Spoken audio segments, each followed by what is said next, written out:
county, and I drive the main road, searching in the sun for another overload. I hear you singing in the wire, I can hear you through the whine, and the Wichita lineman is still on the line.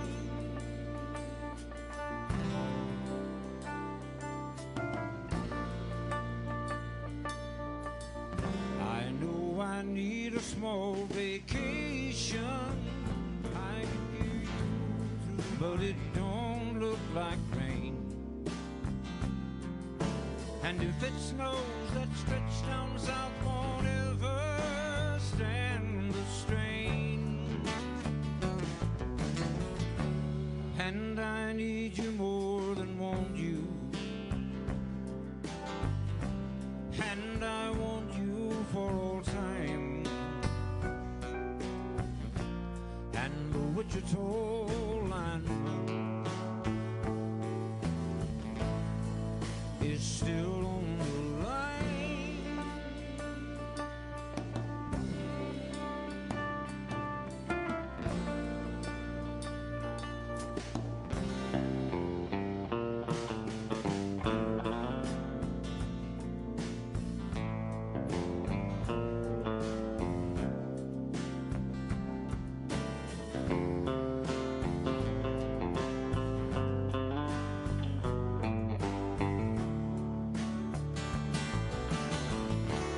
And I need you more than want you,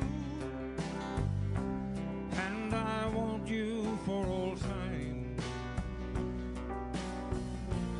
And the Wichita lineman is still on the line. Still on the line.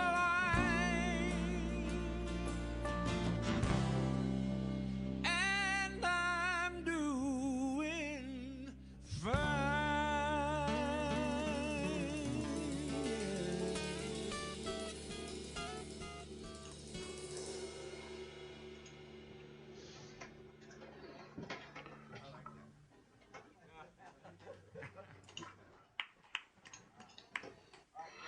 Okay, welcome back. I have Stephen Jimenez, the author of the Book of Matt. Got it over here. Just finished reading it, and Stephen is going to tell us a little bit about his, 15-year experience investigating the real motives and circumstances surrounding the murder of Matthew Shepard. Welcome, Stephen. How are you doing, and how are you coping, of course, with the whole quarantine situation around the country? You got 1 second. Here. I just unmuted you, sorry. Okay. I'm doing fine, Ramon. Thank you for having me. And, I'm one of the lucky ones.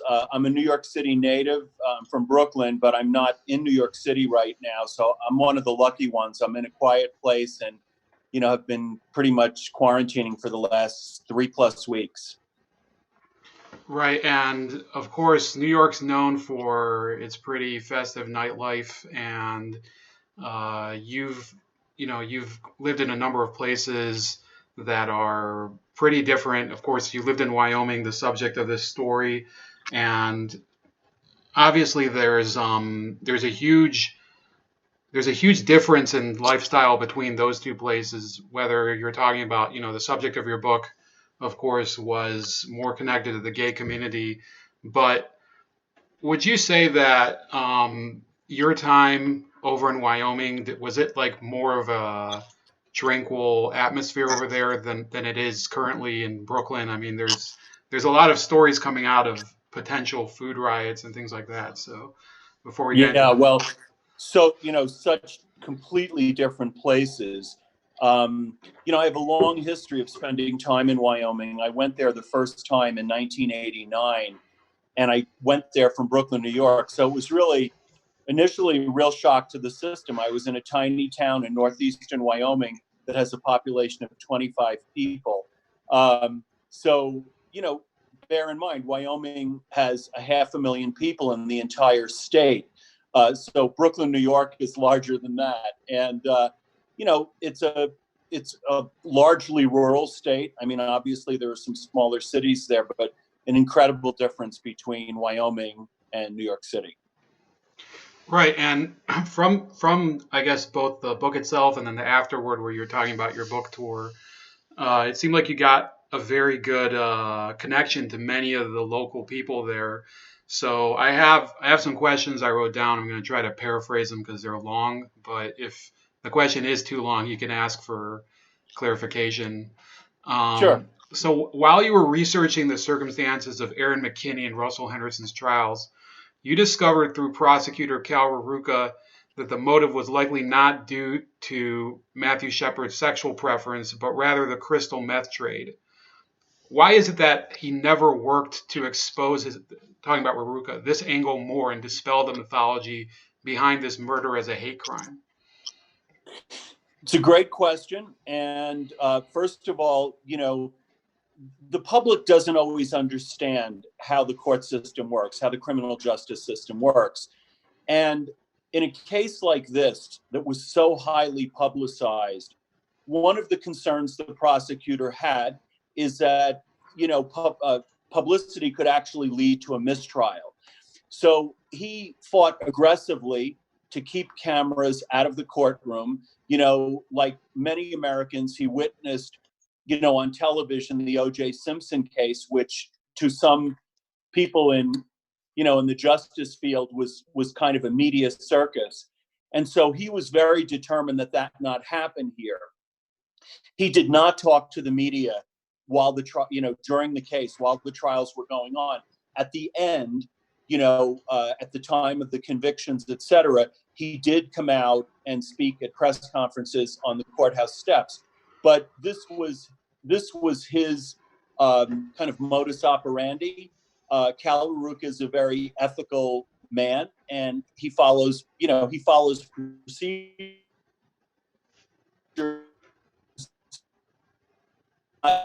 the process in the courtroom. He certainly, once the case was over, when I started interviewing him, he was willing to talk very frankly then, but he would not talk while the case was going on. Right. So I watched again the Laramie Project, which you mentioned in the book.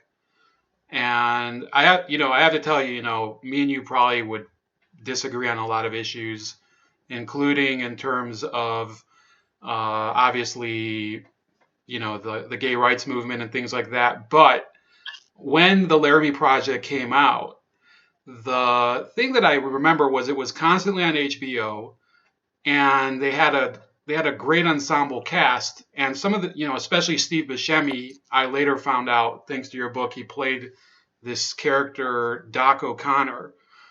And it seemed to me that he was really he was the Sphinx of the case, somebody who knew the most, but was most willing to, I guess, conceal the real story. He apparently also confessed to having been a gay prostitute years earlier, and you later discovered that McKinney may have done so as well. Why is it that perhaps this aspect of O'Connor's past was not highlighted in the movie or the play? Well, first of all, remember that the creators of the Laramie Project went to Laramie soon after this happened, okay? And they began interviewing people in the town. And when they interviewed people, they actually had people sign a release, which several people have told me that were interviewed, they really didn't know what they were signing. In other words, they were basically assigning away their rights to, to the Shepard story, so that, whether it was done originally, the Laramie Project was a play, and then it became an HBO film later. And so, their time spent with Doc O'Connor, they did not spend a great deal of time with him. But you mentioned Steve Buscemi, and I'll tell you an interesting story. The creators of the Laramie Project were interviewing Doc O'Connor in Basler at his home. And I heard this story actually from Steve Buscemi. And the reason Steve told me this is because when he was preparing for the role, the creators of the Laramie Project gave him a tape, an audio tape that they had done while they were at Doc O'Connor's house. And someone showed up at Doc's place. Remember, this is a really remote town north of Laramie. It's you could basically drive through the town and not even know there's a town there. Okay, there are just a few buildings. It's an old railroad town. And while they were interviewing Doc, someone showed up to deliver something to Doc, and the Laramie Project folks got very nervous. Okay, and they said, this is getting kind of a little dicey. We better get out of here. And I heard about this from Steve Buscemi because on the tape kind of abruptly came to an end, and they said, I think it's time to get out of here. So they were nervous about Doc from the beginning. And Doc was also hinting to them that there was a considerably larger story, and was even suggesting that maybe they wanted to make a story about him, which that wasn't what they were interested in doing. But you have to understand with the Laramie Project, this was very early on. And as I mentioned in the book, a couple of the writers from the Laramie Project interviewed people that I interviewed for the book. And they chose, in their editing process to keep out some central factual information that is relevant to what this murder was really about. Yeah, and I think it was very obvious from especially the way they portrayed his character, Doc O'Connor. And I have, Steve Buscemi, I think, is one of the great actors of our time. But, I thought it was not credible, and it just seemed, there was a lot of things about that movie that I remember at the time. I was like, there's got to be a lot more to the story. And, it took a while, what was it, like 14 years after that for your book to be published. Do you believe that O'Connor, beyond hearing from Shepard that he would be murdered, also knew that McKinney intended to do so? So by that, I mean, do you think that Aaron McKinney had his act of murder was premeditated, or that he was simply trying to send a message? No, I do not. Absolutely not. I do not believe it was premeditated. And I've really looked at this carefully, and I've interviewed, again, many of the people that surrounded Aaron McKinney that were with him in the days leading right up to the crime. And as you know from the book, I kind of literally traced the days leading right up to it. No, I don't think it was premeditated. I think that certainly, as I trace in the book, Aaron and Matt knew each other before the night of the crime. They had socialized together. They were really friends. I mean, they had a few fractious moments when they disagreed on some things, but they were friends. And they certainly knew each other from the crystal meth party scene in Laramie. Doc has been very, very careful in terms of talking about the relationship between Aaron and Matt. And this is pure speculation on my part, but I think Doc has been very, very careful not to implicate himself. And when I say implicate, I don't mean in the murder. I don't believe Doc O'Connor had anything to do with the murder, okay? What I think it is that there were certainly illicit activities that went on in the limo. And that included, sexual stuff. It included, drug use, and even the limo, whether Doc was present or not, he had other drivers that worked for him where people were carrying drugs and even, I would say, transporting them over state lines. The limo sometimes was taken down to Colorado. It was in Wyoming. So I think Doc has been very, very careful about implicating himself in anything that was illegal. And I just want to be clear. I'm not saying that Doc had a key role here, okay, in the circumstances that led to the murder.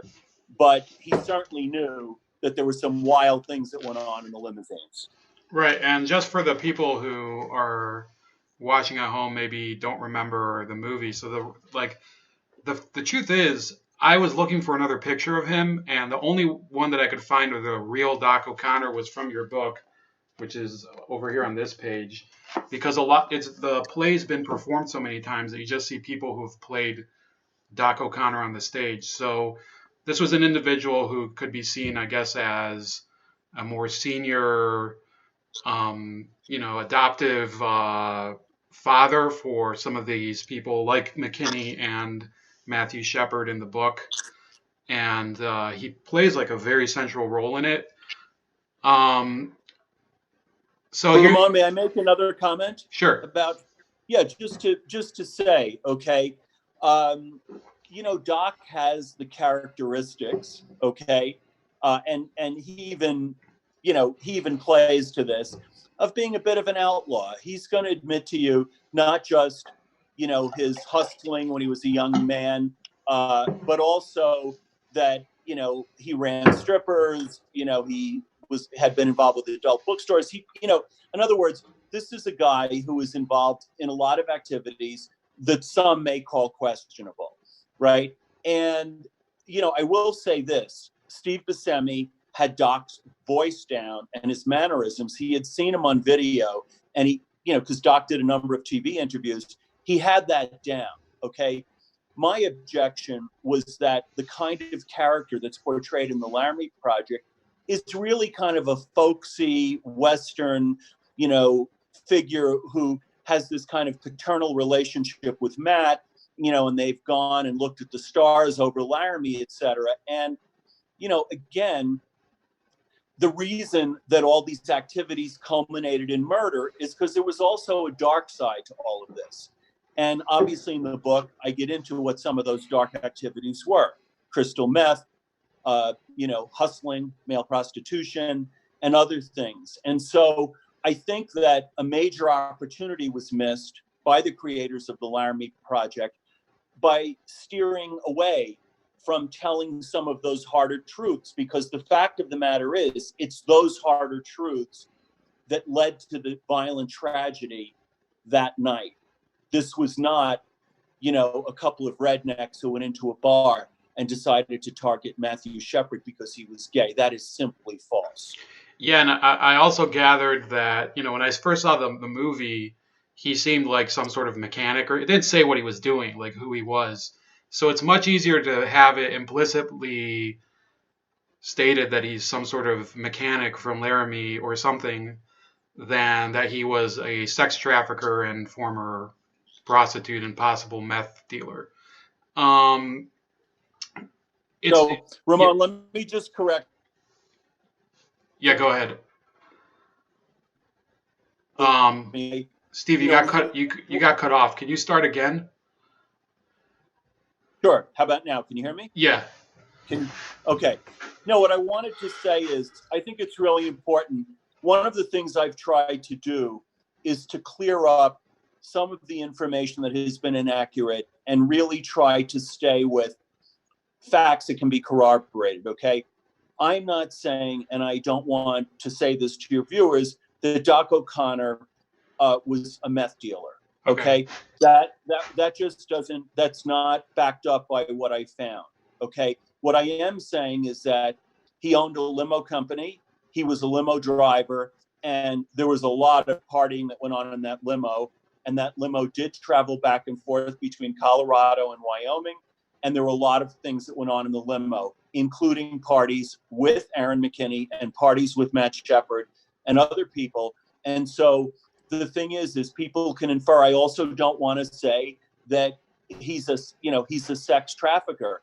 Did these guys hang out with him? Yes. Was he a lot older? Yes.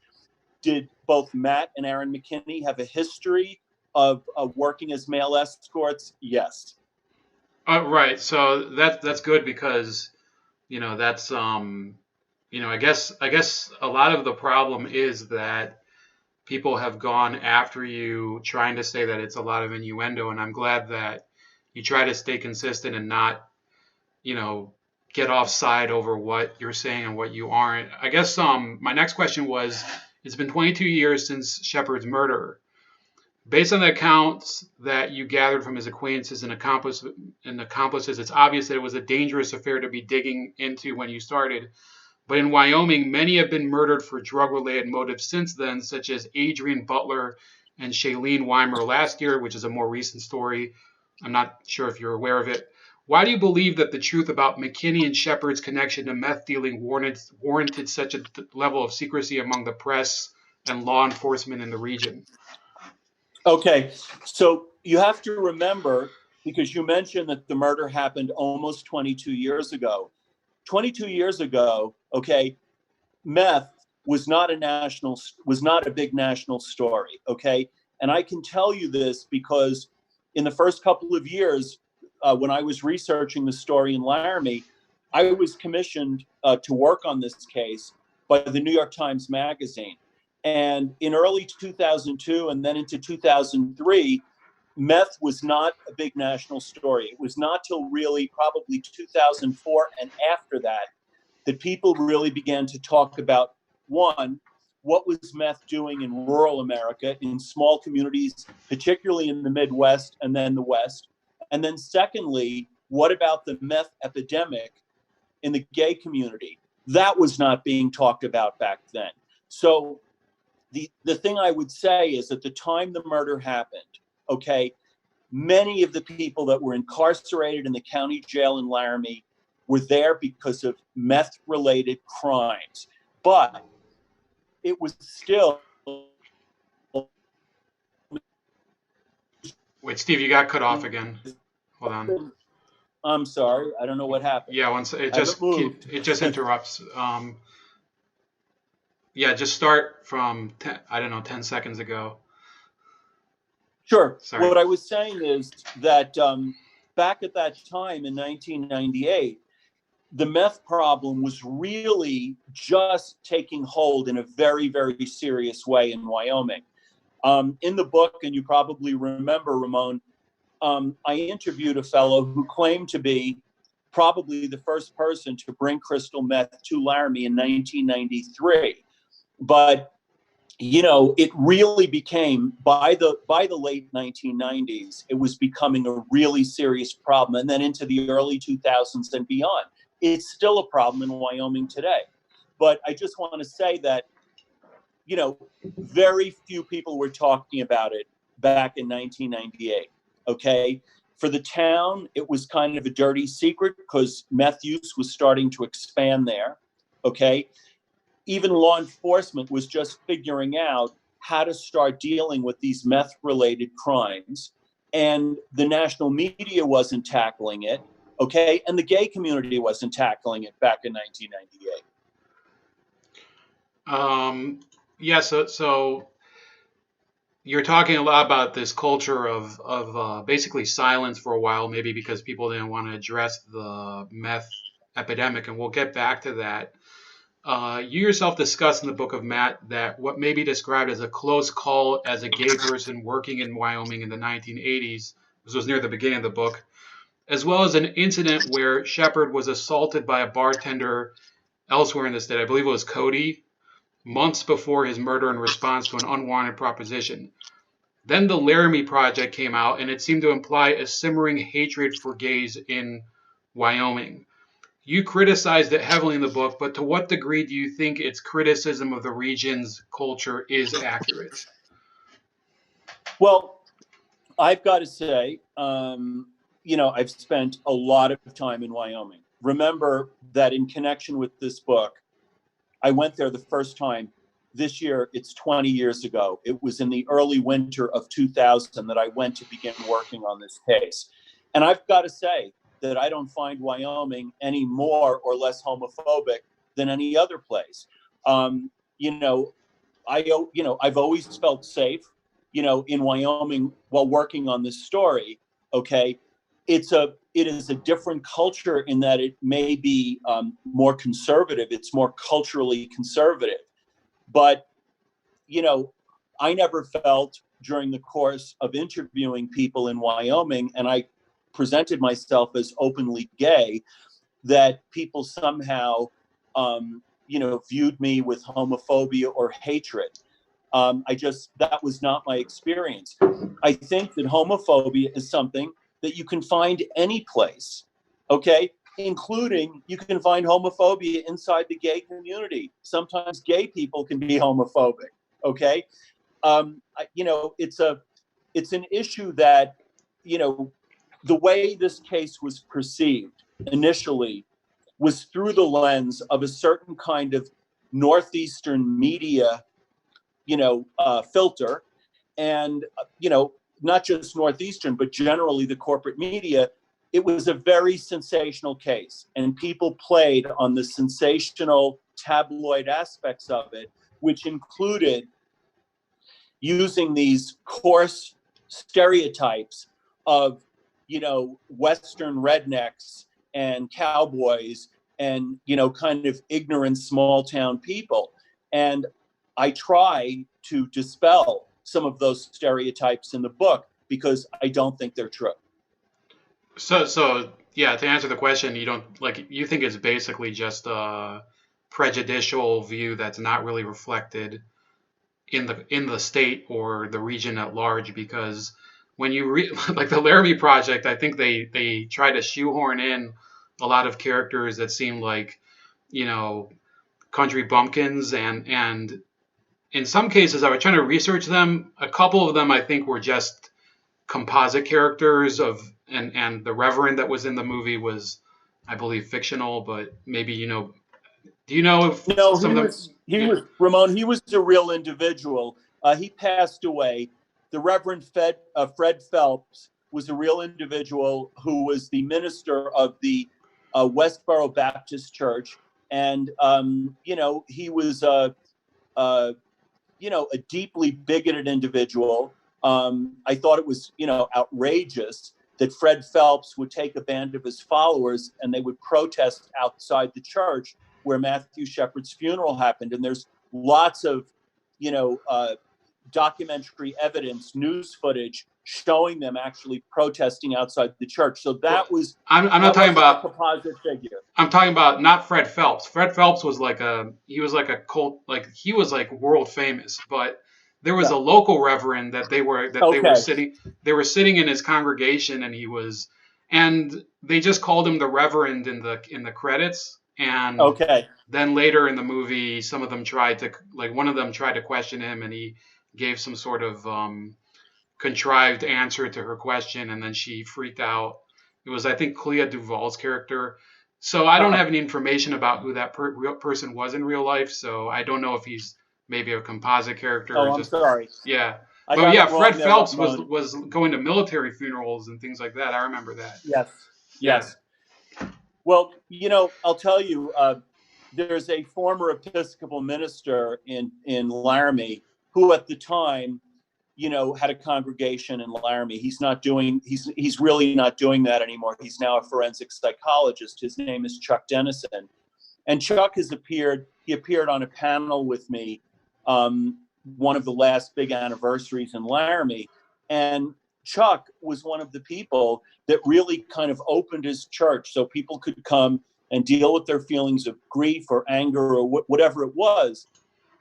But Chuck, as a psychologist, also has the view that we really need to face what's true, and that the truth, the truth really matters as far as the human complexities of what were behind this tragedy, and that it doesn't help anyone to just come up with, a motive that this was strictly about homosexuality when that simply wasn't the case. Right. Yeah. I think it's like the movie was. I mean, I don't know if I have any more questions, but I'll try to. I think I have 2 or 3 about. I'm talking about Laramie Project, but the next one is, in their defense, Henderson and McKinney invoked a strategy that has been called the quote gay panic defense, meaning that they were enraged by his sexual advance for Matthew Shepard. In previous attempts to use this defense, it rarely resulted in a reduced charge, and in some cases, such as Joseph Parsons' murder of Richard Ernest, it has been discovered that the defendant was themselves a known homosexual. Setting aside your own doubts and the findings in your book about McKinney having that motive, why do you believe that his defense team invoked it? Do you think they may have received better leniency by confessing to a drug motive or not? Talking about the sentencing. Yeah. Well, you're asking a question that has a kind of a complicated answer. But the first thing I want to say is Russell Henderson never used the gay panic defense. Okay. The only person that used the gay panic defense was Aaron McKinney. Okay, yeah, I think you're Russell right. Henderson. Russell Henderson never had a trial. He had a plea bargaining case. He was kind of, at the 11th hour during jury selection, was basically threatened with the death penalty and, in a sense, forced into or compelled to accept a plea bargain. Aaron McKinney, the gay panic defense that his lawyers used, had origins that I trace in the book, which is right after the crime happened. And, before Aaron McKinney was arrested, Aaron McKinney and his girlfriend, Kristen Price, Aaron McKinney they were trying to come up with an alibi that they thought would somehow be a defense. And they came up with this idea. And there were like 3 or 4 different iterations of it, again, which I trace in the book.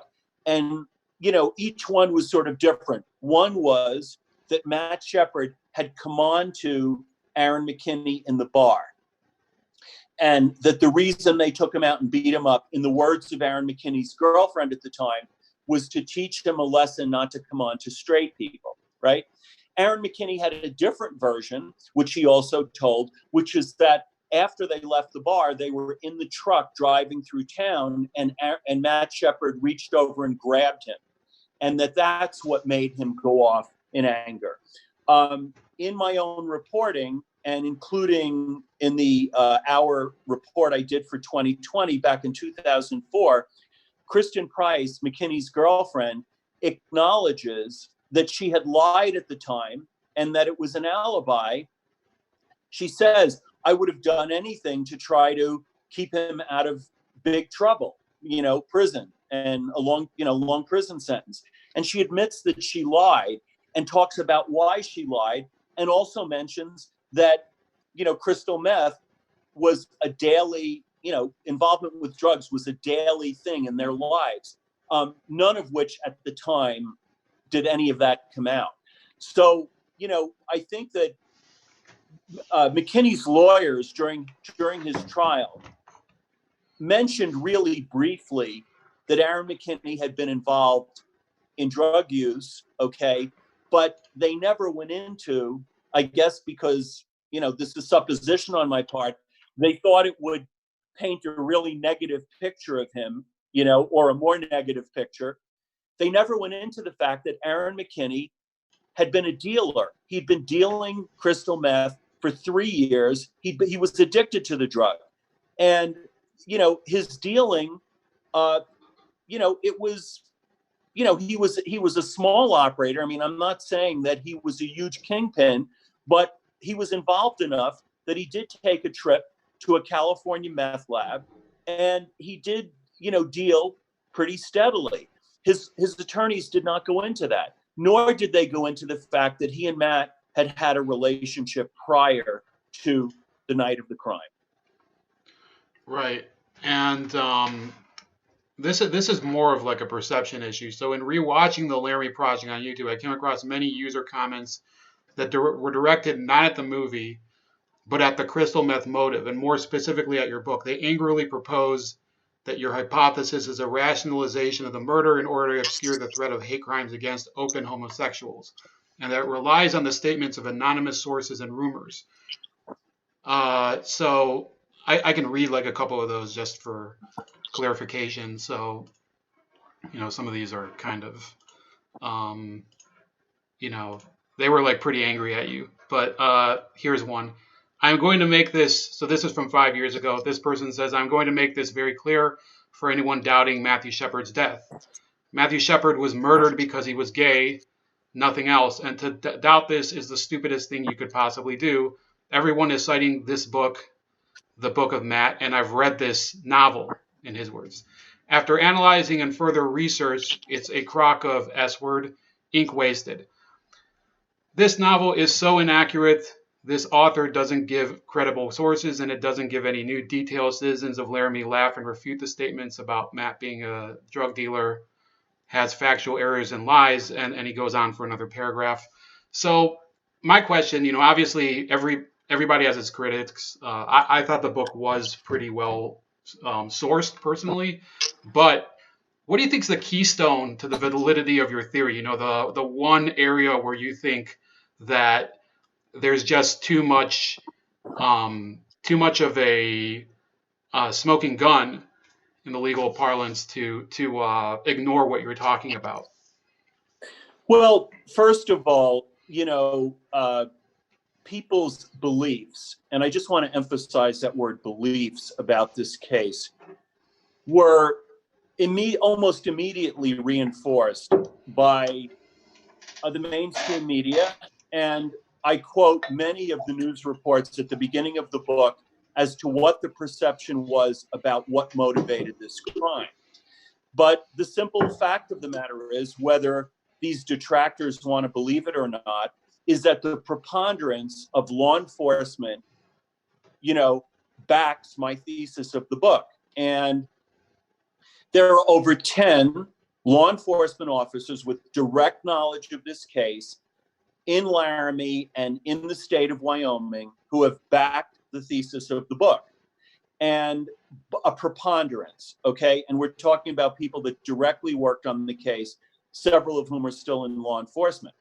So they may want to call it fiction, or they may want to say that I made this stuff up.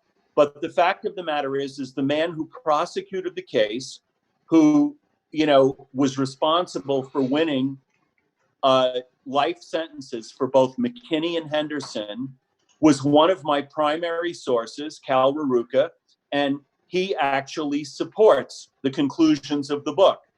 And, Ben Fritzen, who's a lieutenant in the sheriff's department in Laramie right now, who is one of the lead homicide detectives on the case, supports the conclusions of the book. And I could go on, including key investigators that were involved in investigating the Laramie drug trade, state agents. So the thing is, I didn't make up these sources. And really, there's nothing for me to defend. The facts are there. The people are quoted, they're quoted and they're on the record. And the other thing I would say is, between the year the hardcover came out in 2013 and when the paperback came out in 2014, there were a number of new sources that came forward. And I even continue, people continue to come forward now. And I actually continue to do some reporting, which I'll tell you, I've got a new edition of the book that's coming out. It was scheduled for late May. And because of coronavirus, it has a new date. It's being distributed by Penguin Random House. So I believe the new date is late June, and who knows if it'll get postponed to the fall. But I've written a new chapter for the book and have kind of brought the story up to date. And once again, the preponderance of information, including the depth of what the meth crisis was in Wyoming at the time and how it has grown to today, is that's part of what I've written in the new chapter. There's also a great, very strong new introduction by journalist Andrew Sullivan. And Andrew has followed my work on this case since 2004. And he's written a great introduction for the book. So again, people have beliefs about what they want the case to be.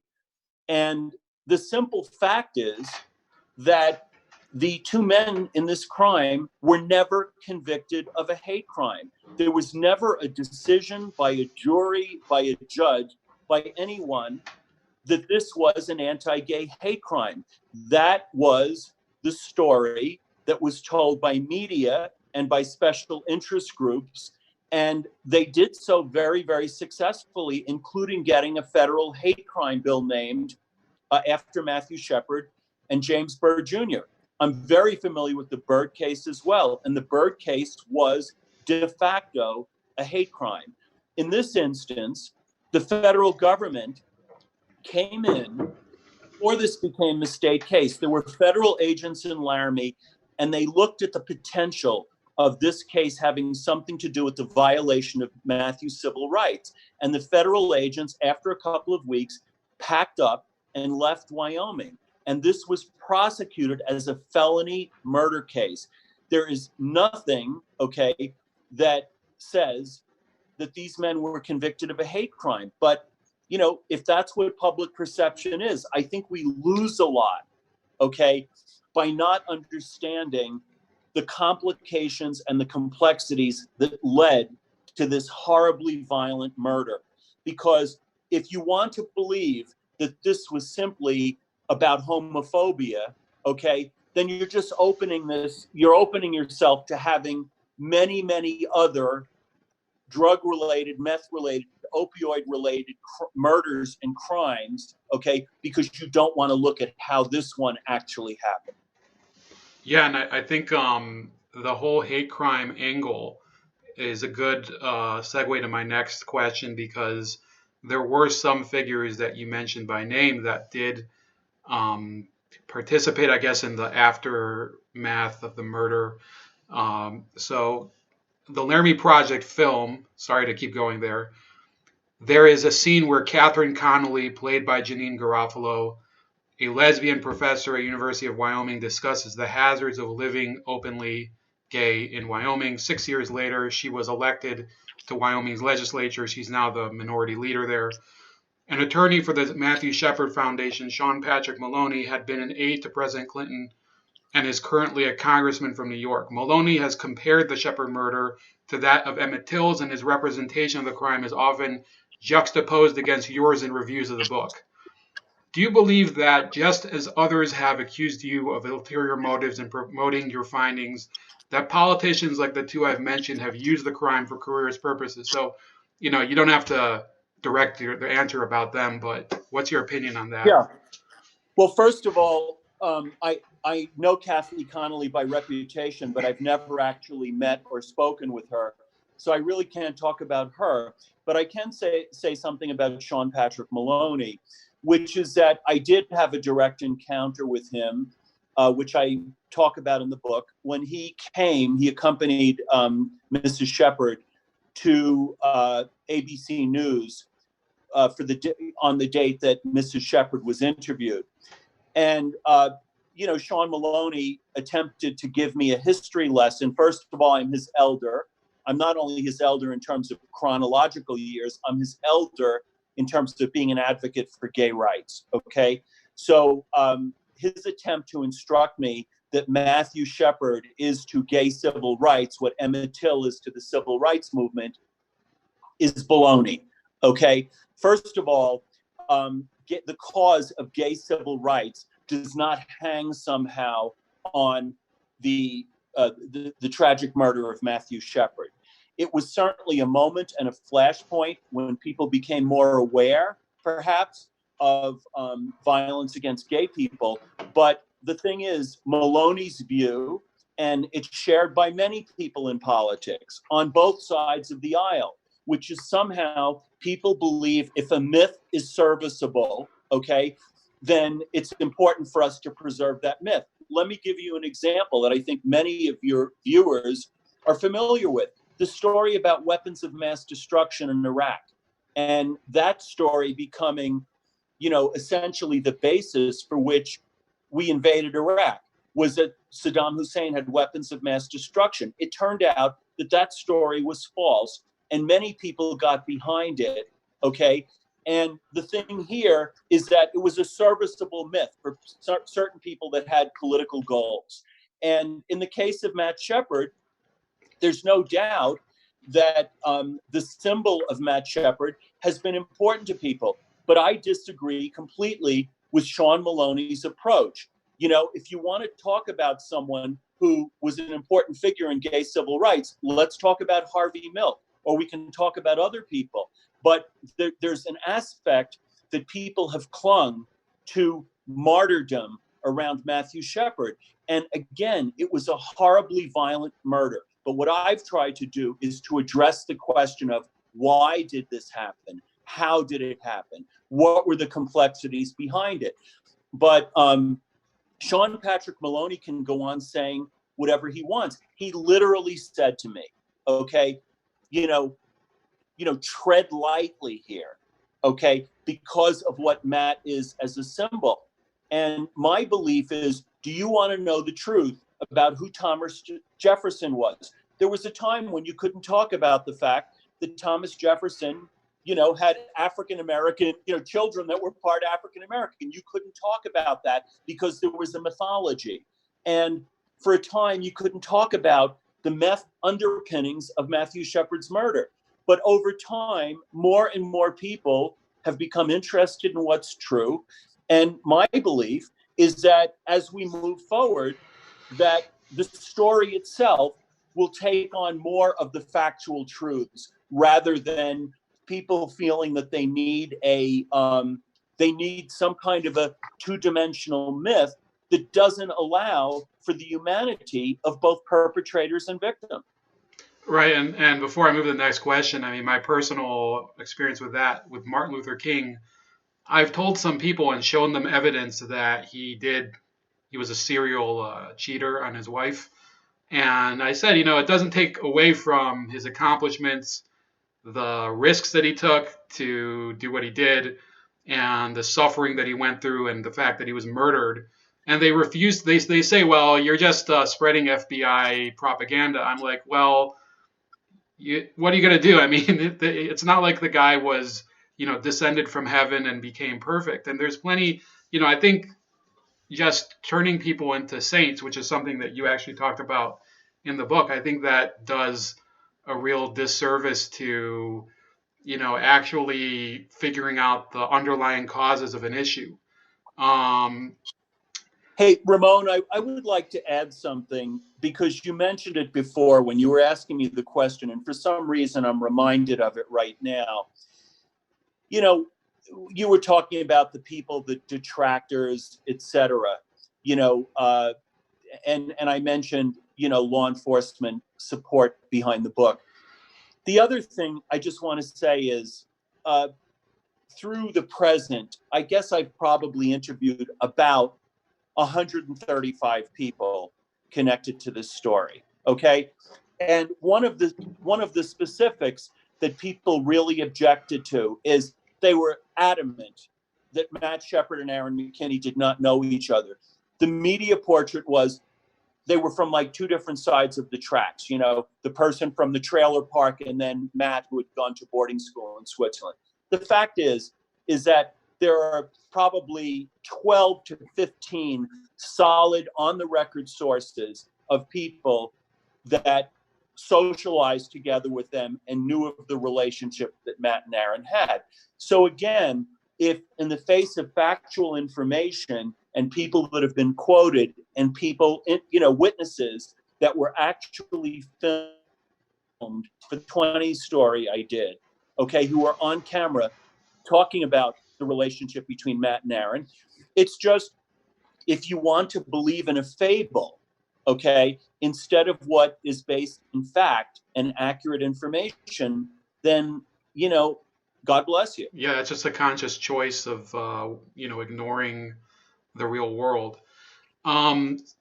Next question is, I think there's only 3 questions left, but there could be audience questions. Some of them might have been deleted. By the way, people in the chat, I am not deleting any comments, but if YouTube is, that's not my fault. So try to be civil with the guest. He's given us his time generously.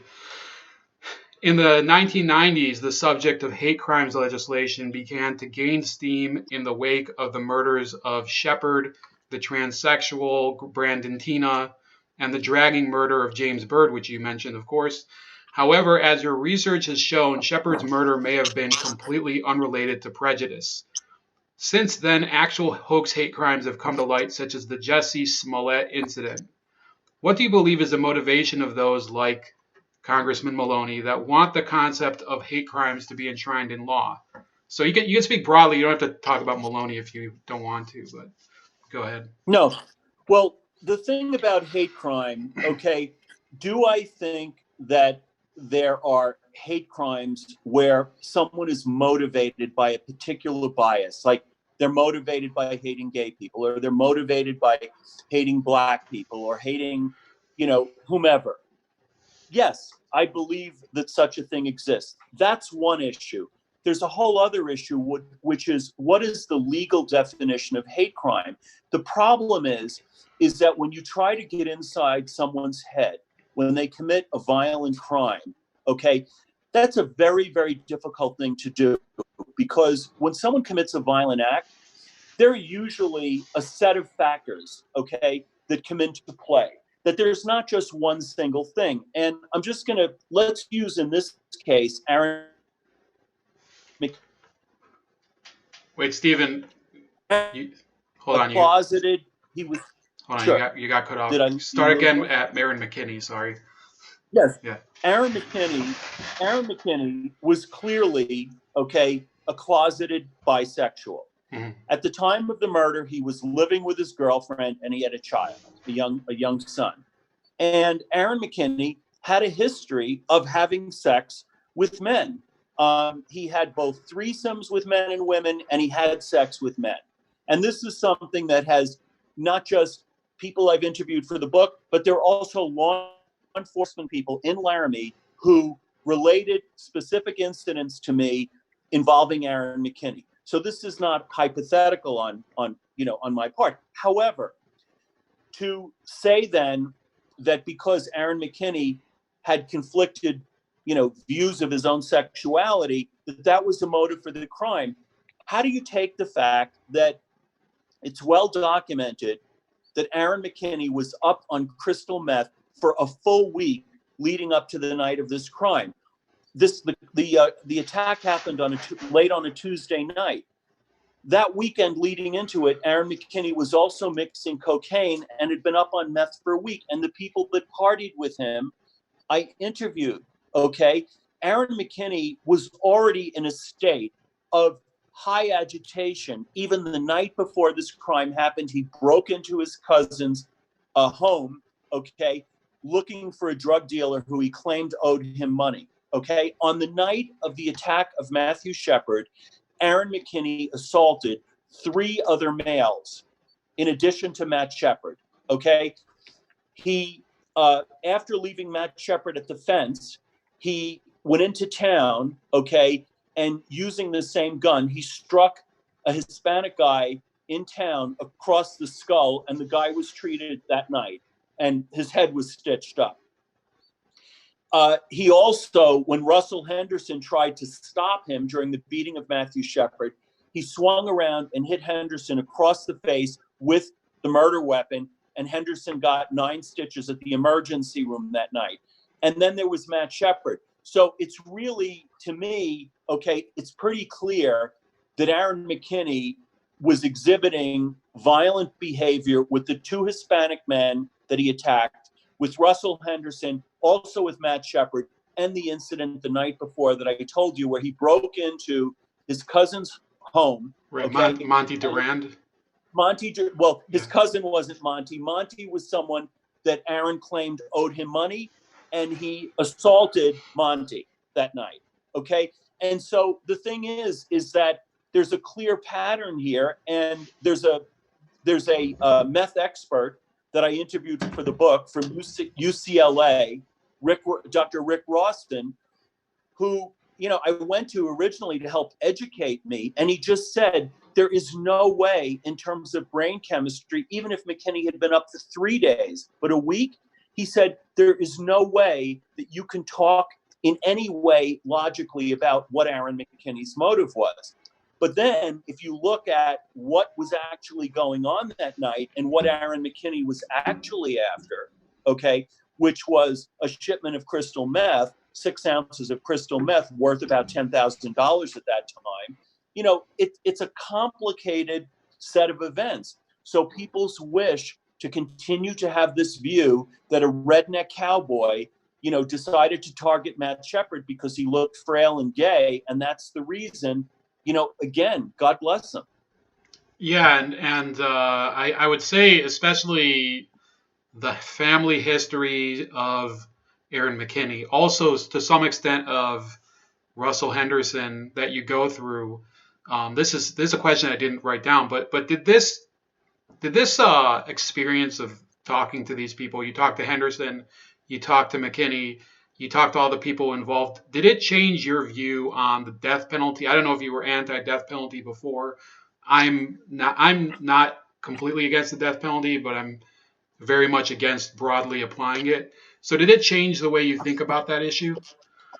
Well, I'm not going to say that the Shepard case changed my view about the death penalty, but I will say that I did do a story while I was working on Shepard. I did a story with Dan Rather for Dan Rather Reports, and we actually tracked we tracked 3 cases in Texas, and it ended up that the story, we only covered 2 of the cases in terms of what we actually put on the air, but the story was called "Did Texas Execute Innocent Men?"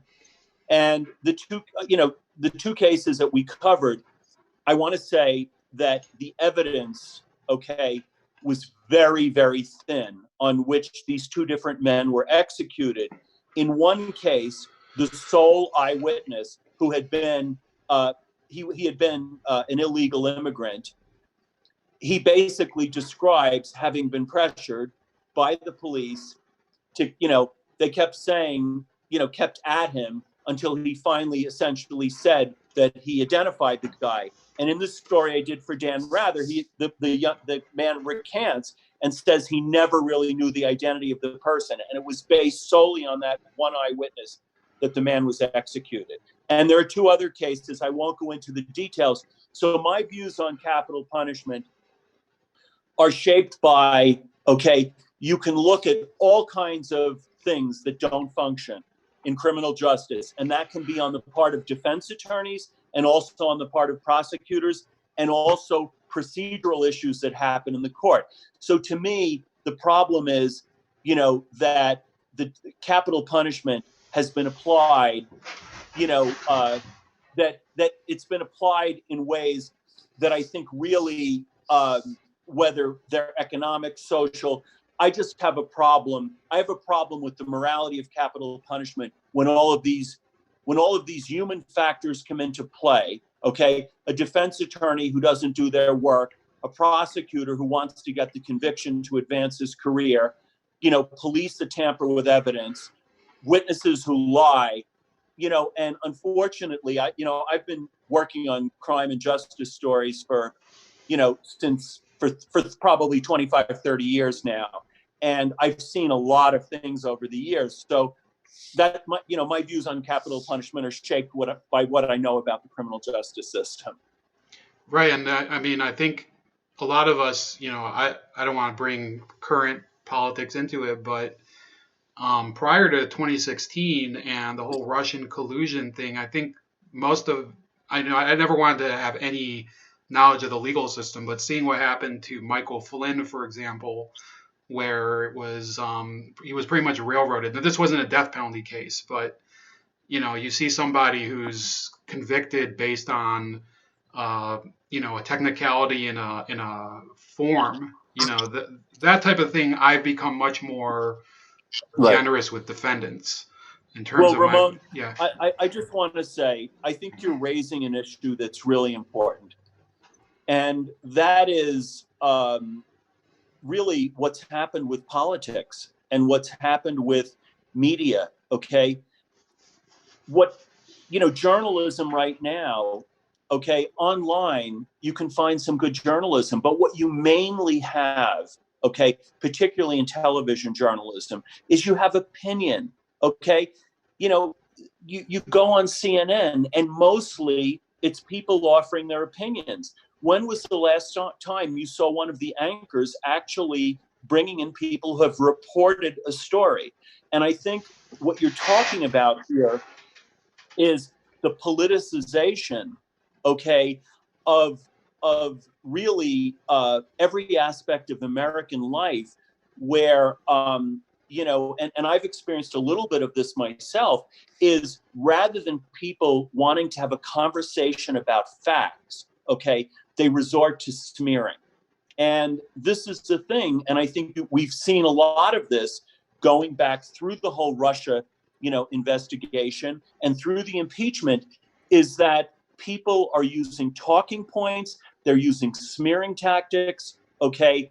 And very, very few people want to deal with facts. And I'm going to say that I've seen that across the political spectrum, and it's disturbing to me, okay, that we've become a culture and a nation, okay, that doesn't really want to converse about facts, but all we want to do is talk about opinions. Right, and even in some cases to create an issue where there was none. Like the best example I would give is I don't know if you follow college basketball, but 2 years ago there was a college basketball player named Dante DiVincenzo who won the NCAA tournament with Villanova, and within an hour they were publishing tweets of his where he was basically posting rap lyrics with the N-word, and they were portraying him as some sort of racist when he was 19 years old when he won the tournament. The tweets were from 4 or 5 years earlier, so they were talking about the tweets of a 15-year-old, repeating rap lyrics. So that's and this was a national story. Yeah. So, yeah. Well, I hear you. Yeah. I hear you, and I'm going to mention it was one of the things with Aaron McKinney, how people were attributing this motive to him.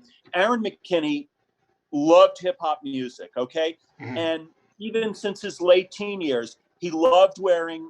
He had like a handle. His nickname was Dopey. He wore heavy gold chains. He wore his baggy pants. And he was calling people hoes and bitches. And, he was using all of the lingo, okay, including, you're my bitch, you're my, and so he used fag, okay, in that kind of a way. And people immediately assumed something that was part of this whole persona of who his hip hop heroes were.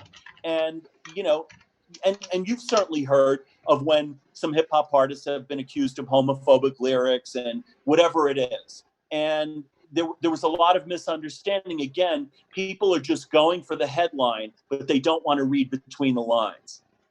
Right. Yeah, and I think when I started to read a lot of about the mannerisms of McKinney, he seemed, back then I grew up at the time. I was a little younger than Aaron McKinney, but there was a character played by Jamie Kennedy called B-Rad. There was a movie called Malibu's Most Wanted. It was almost as if he was the template for that character was based on Aaron McKinney. So because I think the movie came out it's just this white guy who, he wants to be a rapper, he wants to live the lifestyle, and he just isn't. He's not that person. I got 2 more questions. Both of them are a little long, but hey Ramon, yeah. If you don't mind, I just want to mention something. As I said, when you're involved in a story like this that has had national and even international resonance, and it has a life of its own, I frequently hear from people. They either contact me, they get in touch with my publisher, or, they contact me through Facebook or whatever it is. But I continue to get information, okay? And just this last week, I was given a piece of a letter that Aaron McKinney wrote from prison in 2011. And I haven't even mentioned this in, my new edition that's coming out. I already wrote that, so it's not going in there. But it was interesting because I know Aaron McKinney's handwriting. I've got many letters from Aaron, and it was Aaron McKinney's handwriting in which he acknowledges clearly that this was not motivated because Matt Shepard was gay, that Aaron McKinney was just trying to rob him. And I just thought I'd mention it to you because, again, he was part of a world in Laramie. People knew him. He had friends. And when this case happened, a lot of people just went hiding under rocks. But over time, more and more people have come forward. I just a couple of months ago, interviewed a close friend of Aaron McKinney's at that time. Aaron McKinney and this guy have not been in touch for years and years. The guy has gone on. He has a completely different life right now. But I did an extensive interview with him. about who Aaron McKinney was. And so what's interesting is over time, okay, you end up, new sources end up coming forward. And that has certainly happened with this.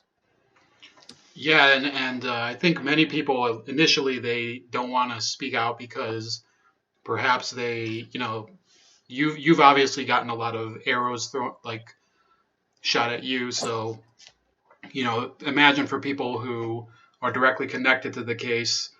The next question is several individuals that you interviewed in the book. So this is along the same idea, including many law enforcement, felt that you should have let sleeping dogs lie. After such a long and difficult process of investigating this aspect of the Shepard murder, and given the negative reaction that your work has engendered by the media and some people in the gay community, do you ever feel that you should have taken that advice? No, I don't. This was, this was an opportunity for me to learn some great lessons, okay, on many levels about law, about media, about American culture. But I've never really regretted that I went down this path. How can you regret pursuing what is true? And what I would say is early on, I wondered if I wanted to go down that road because I was afraid of what the potential consequences would be. Obviously, being a gay man, when I started to realize that there was more to this story, I was concerned. Like, I thought, is this going to hurt the cause of gay rights? There were friends, I did lose one friend who was a good friend, and he actually had been very supportive while I was working on the story. But once some of the reaction and the hoopla started, the friend backed off. So I did lose one friend, but I can't say that I regret, having met all of the people that I met that either had a direct involvement in this case or people that knew many of the protagonists in it. This is an important American story, okay? And it's an important story because it shows us that because the New York Times and Newsweek and LA Times and the Boston Globe reported something, it doesn't necessarily mean that it was reported accurately or completely or truthfully. And there are many reasons why that happens. But again, I use the example, and there are many others, of weapons of mass destruction in Iraq. This is not the first time that the media reported something inaccurately. The big problem I have is when they do that, they're very reluctant, especially if it's a major story, to go back and correct themselves. Right. I mean, personally, that's my experience. I'm not really a journalist by profession. The only reason I started writing or doing any sort of, contribution to media or the YouTube was, I don't know if you remember the 2014 rape on campus case at UVA, and it was Yes. it was an amazing revelation. And I think that the media did scrutinize that case, after a long period, and the person who, Rolling Stone, they were brought to account, but it's not led to any long-term change in the culture of journalism. So, yeah, I know exactly what you're talking about. And in that case, it was a complete hoax. Um, let's look at parallel cases to your phenomenon, the Matthew Shepard murder. Jesse Smollett allegedly had a sexual relationship with his accomplices in a stage attack, and they are known to have sold illegal drugs to him, including ecstasy and cocaine. Political donor Ed Buck would lure his male sex victims with meth to his home, where two of them have died. He hasn't gone to trial yet. Recently, Florida politician Andrew Gillum was found in a hotel incapacitated with a male prostitute and meth on the floor. And in 2006, this guy's a Hall of Famer, televangelist Ted Haggard was also caught with a male prostitute using crystal meth. And then one more example. Actually, no, you have Andrew Cunanan. He was also a meth user. He was more from that period of time. And then Joe Exotic from the Tiger King documentary, which I haven't watched, is also a gay meth user. Would you say that there is more than just a correlation between illicit drug dealing and violent crimes with gay victims? If so, has this phenomenon changed since the Shepard murder for better or worse? So that was a pretty long question, so sorry. Yeah. Yeah, well, of course, Ramon, you mentioned several different cases, and the circumstances in each of these are really different. But let me just try to say something in terms of broad strokes, okay? What we as a country have come to acknowledge more, okay? First of all, we began to really look at what was happening with methamphetamine. What was it doing in terms of destroying communities, okay, in many different parts of the country? I've been involved looking at meth for long enough that I can remember when it was just, we were considering it mainly in the Midwest, the West. And then we started to look at it in the Northwest and the South. And then it started to appear pretty much almost everywhere. Okay. So that's meth. Out of that, we started to look at a rise in heroin abuse when there was a new heroin epidemic.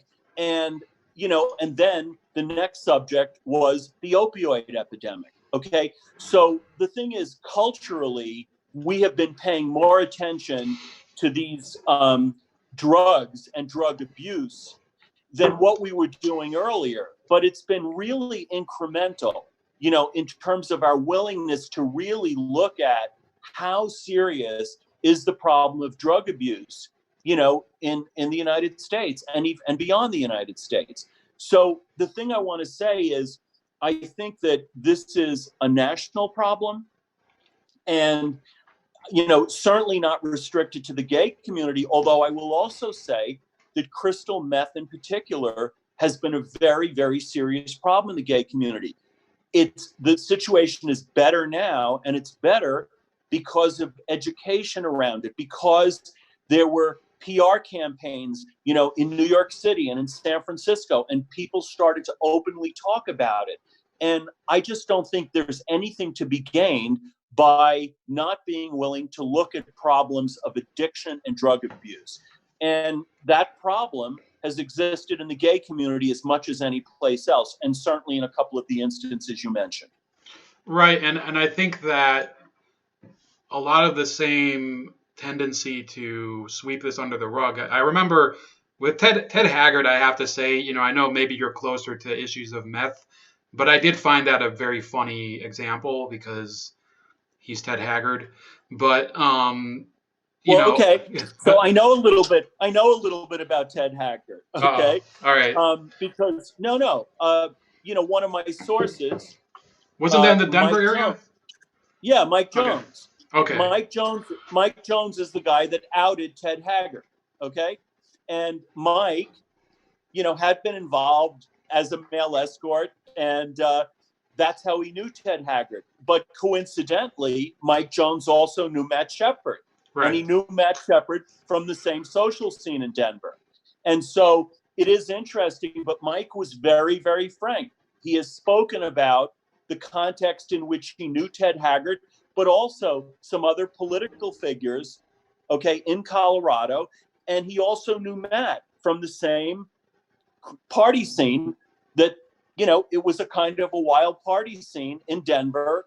And a lot of it was around crystal meth. Remember, in the late 1990s, this was just starting to really hit kind of urban gay centers like Denver. In terms of being a party drug, staying up late, staying up all night, etc. And Mike has described some of these parties to me in great detail. But it's interesting with Ted Haggard, because here you have a guy who, is getting on the phone with the president, and he's kind of, sort of fighting the gay rights issue, but is closeted himself and is out there, soliciting not just gay sex for money, but he's also soliciting crystal meth. Right. Getting someone to procure crystal meth for him. Yeah, I think, not just that, but I was going to ask about the Ed Buck issue on the other side of the spectrum. They're trying to not talk about it as much. Luckily he has been charged with some sort of crime, but with Andrew Cunanan, who murdered a number of guys, including Gianni Versace, like this question just came to me. Do you think maybe that the reason perhaps that the hate crime angle was taken may have been also because, Andrew Cunanan, I remember there was like a whole 3 weeks where everybody was afraid that this Andrew Cunanan would pop out and shoot you. And Right. maybe the stigma was established that this was like a gay guy who was victimizing other people. And maybe it was convenient, and this is speculative, so I apologize. Maybe it was convenient to ignore any other angle besides the hate crimes because they needed Matt Shepard as kind of a counterbalance to that. Because did you just hear me? Because I saw the connection interrupted. No, I heard you. Oh, I heard you. Okay, so yeah, I would say like Andrew Cunanan. I remember I was probably 12 years old when that happened, and people were genuinely afraid that this guy would kill other people, and therefore Matthew Shepard is like the complete polar opposite. He looks very scrawny and small and almost defenseless. So do you think maybe that there was a need to show somebody who was a symbol of the victim, the defenseless person in the gay community? Well, again, you're asking a question that there's a complex answer to it, okay? Because remember, when you're talking about Matt Shepard, okay, you're talking about when this case happened, okay? Bill Clinton is the president. He is smack in the middle of the Monica Lewinsky scandal, okay?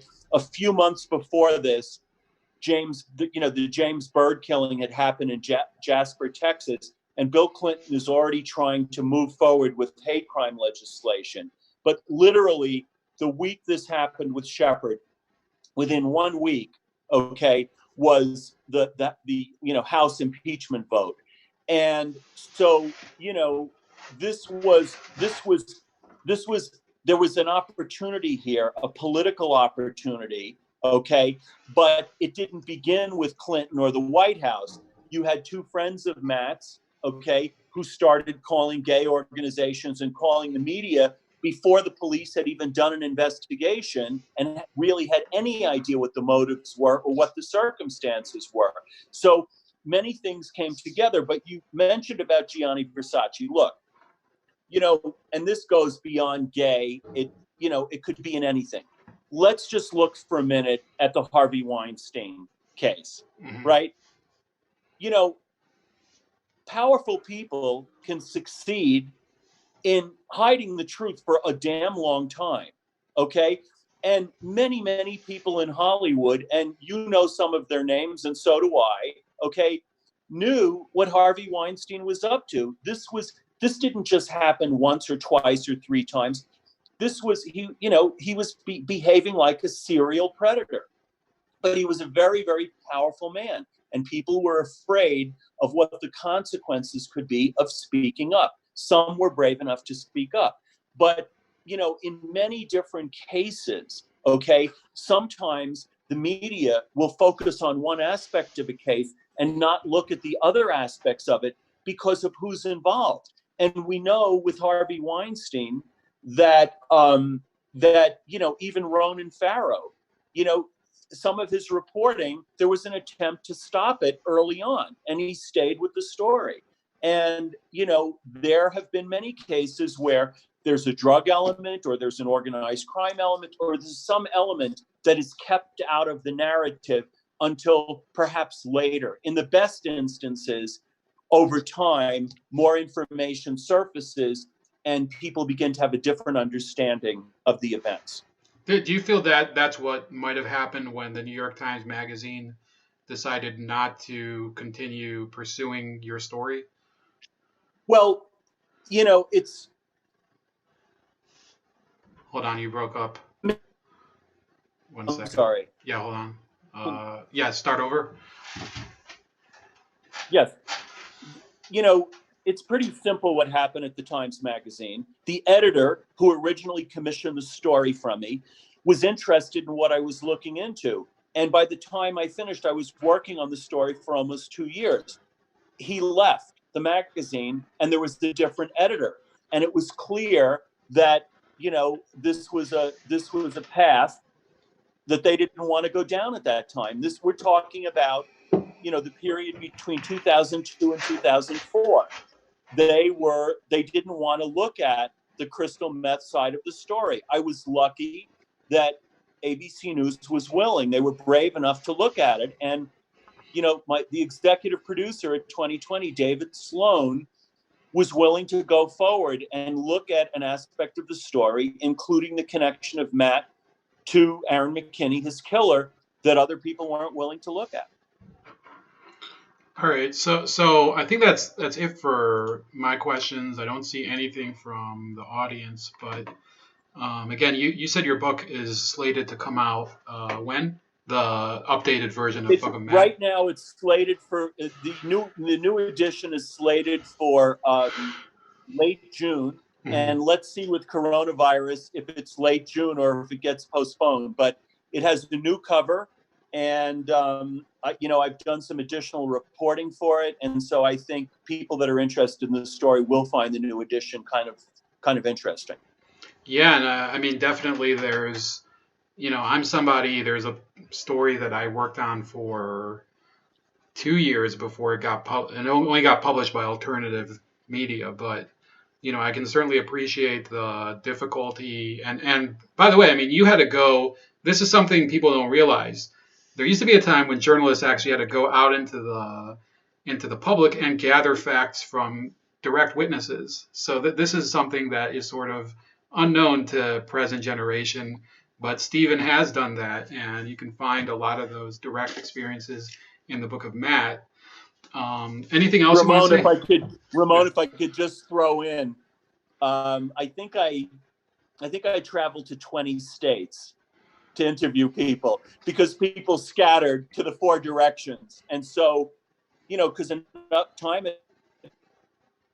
Wait, hold on. You broke up again. 1 second. Just wait a second. Yeah, keep going.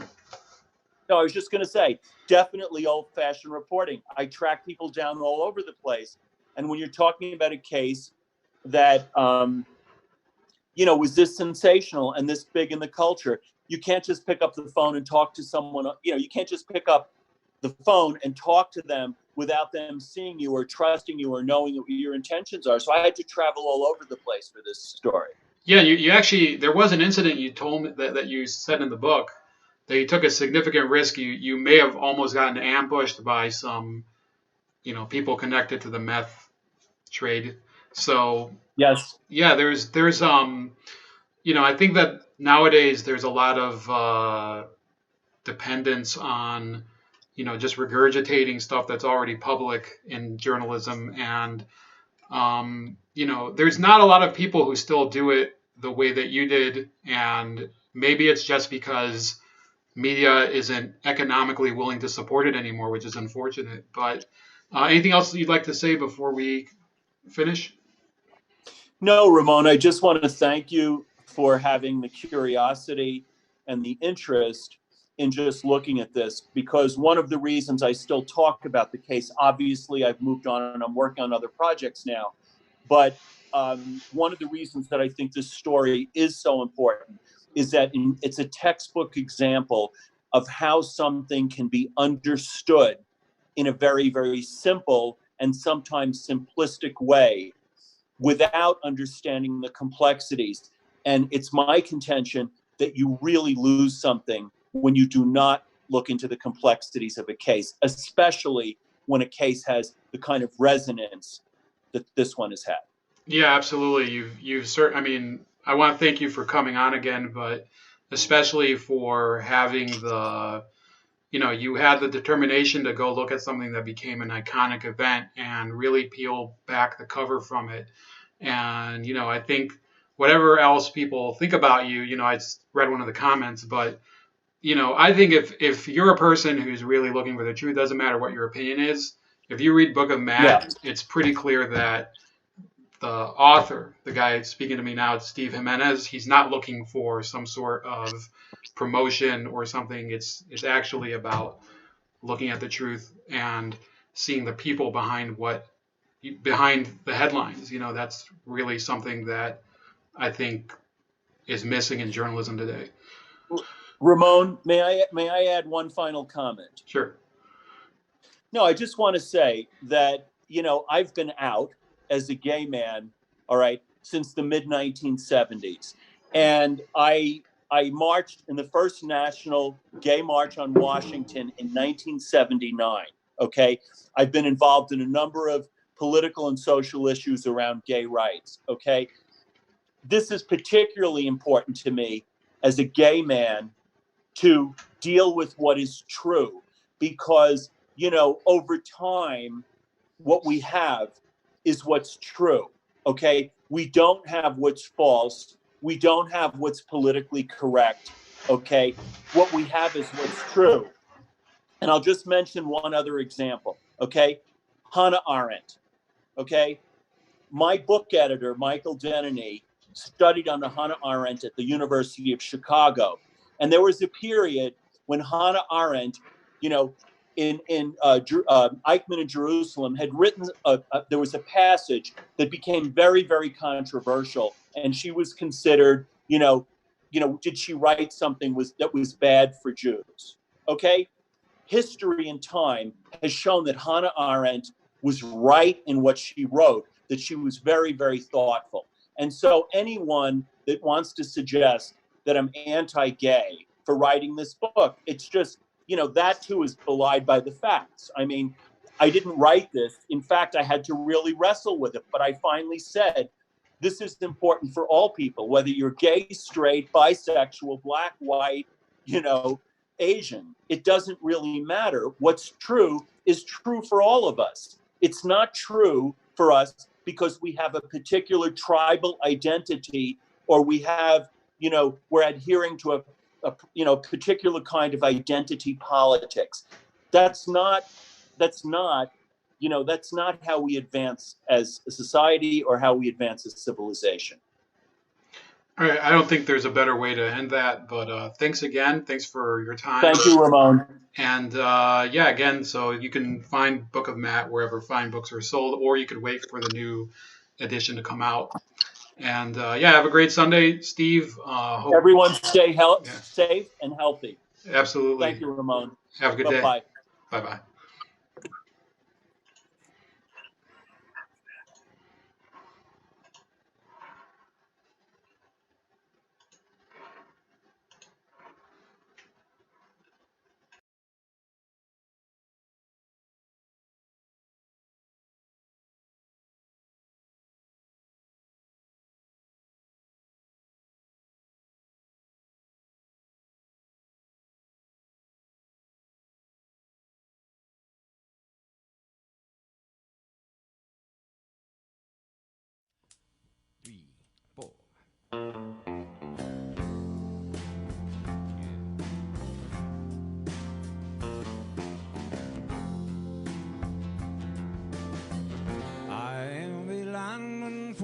County, and I drive the main road, searching in the sun for another overload. I hear you singing in the wire, I can hear you through the whine. Wichita lineman is still on the line.